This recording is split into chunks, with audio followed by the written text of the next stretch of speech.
500 gange og er på vej til deres nye hjem. De er født her på Friland. Her har de tilbragt de første 5 uger sammen med resten af familien, og dernæst 5 uger på at kunne undvære somutter.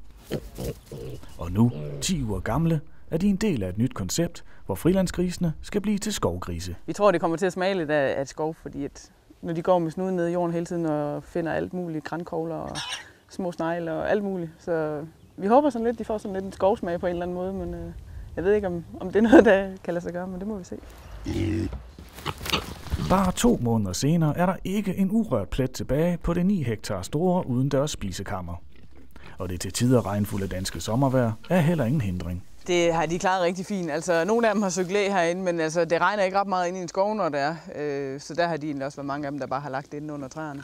Men man kan godt se, at selvom de har alt og rodet, så skal de alligevel sådan lige æde lidt af halmen der. Det er sådan spændende lige at se, om man kan lave en hule ind. Og de har næsten undermineret hen under huset derhen, så de kan kravle under den anden vej også. Der bliver brugt noget tid med snuden i hvert fald til at se, hvad man kan splitte ad. At skovgrisen har nok at se til, har også en anden velkommen effekt. Jeg har aldrig set dem slås herude, så det finder de altså ret hurtigt ud af en eller anden rangorden i de forskellige grupper, tror jeg. Man kan også se, at der er ikke en eneste dyr herude, der har en rift eller noget som helst, så det betyder også på, at de slås overhovedet ikke.